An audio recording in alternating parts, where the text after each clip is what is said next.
एक बुजुर्ग एक ट्रेन के स्लीपर क्लास में यात्रा कर रहा था। वो एक तीर्थ यात्रा पर निकला था। सुबह के वक्त एक युवक ने अपने दूसरे सहयात्रियों से पूछा कि क्या किसी का पर्स खोया है। बुजुर्ग ने कहा कि उसका पर्स खोया है। युवक ने पूछा, पर्स के अंदर क्या है? बुजुर्ग ने कहा कि उसके पर्स में बाल कृष्ण की फोटो है। युवक से अपना पर्स वापस लेते समय बुजुर्ग ने कहा, इस पर्स की भी एक कहानी है। सहयात्रियों को आश्चर्य हुआ कि पर्स की क्या कहानी हो सकती है। उन्होंने बुजुर्ग को पर्स की कहानी बताने के लिए कहा। बुजुर्ग ने शुरू किया, जब मैं 7वीं कक्षा में था तो मेरे पिता ने मेरे जन्मदिन पर मुझे इस पर्स को उपहार में दिया था। मैंने उस समय अपने प्रिय माता पिता की तस्वीर इसमें लगाई। जब मैं कॉलेज में था तब मैंने अपने माता पिता की तस्वीर निकाल दी और इसमें अपनी तस्वीर लगा ली, क्योंकि मैं अपने को युवा और सुंदर समझता था। शादी के बाद मैं अपनी पत्नी से ज्यादा प्यार करता था, इसलिए मैंने अपनी तस्वीर हटाकर पत्नी की तस्वीर लगा ली। इसके बाद हमारा बेटा हुआ तो मैंने पत्नी की तस्वीर को हटाकर प्रिय बेटे की तस्वीर लगा ली।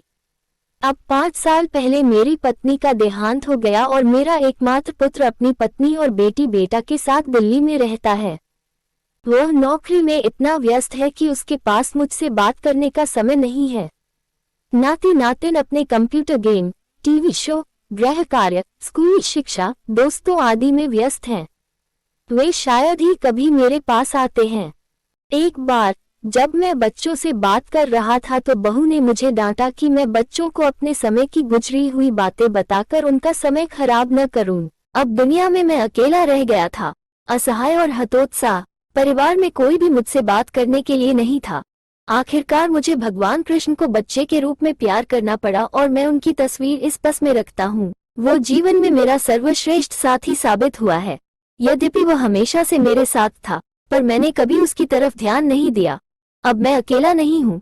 वो मुझे इतना व्यस्त रखता है कि मुझे किसी और के बारे में सोचने की जरूरत ही नहीं पड़ती। वो वास्तव में मेरे दिल की धड़कन है। मैं उसे कैसे भूल सकता हूँ? मित्रों, ये घटना आज के युग में ज्यादातर व्यक्तियों के साथ घटती है। जब हम बच्चे होते हैं तो माँ बाप हमारे हीरो होते हैं। जब हम थोड़े बड़े होते हैं, युवावस्था में खुद को बेहद सुंदर मानते हैं और शादी के बाद तो पत्नी ही सबसे प्यारी हो जाती है, फिर बच्चे, आदि आदि। लेकिन अंदर छिपे उस ईश्वर के रूप को हम कभी नहीं देख पाते जो हमारा वास्तविक साथी है। जब सारी दुनिया साथ छोड़ दे उस समय भी वो हमारे साथ रहता है, परंतु हम उसे नजरअंदाज कर देते हैं। जब अंत समय आता है, जब हम खुद को बेसहारा पाते हैं, तब उस ईश्वर का सहारा हमें याद आता है। मित्रों, ये रिश्ते नाते, ये रूप सौंदर्य, इन सब की एक समय सीमा है और समय सीमा के बाद सब खत्म हो जाएगा और बचेगा तो सिर्फ आत्मा और परमात्मा का संबंध। इसलिए उस ईश्वर से प्रेम करें जो आपके भीतर है, जो सदा आपका है, सदा आपके साथ है। मित्रों, ये लेख हमें स्वामी प्रसाद शर्मा जी ने भेजा है। प्रसाद जी के ज्यादा लेख आध्यात्म और आत्मज्ञान पर आधारित हैं। मोह माया से जुड़े इस लेख के लिए प्रसाद जी को धन्यवाद।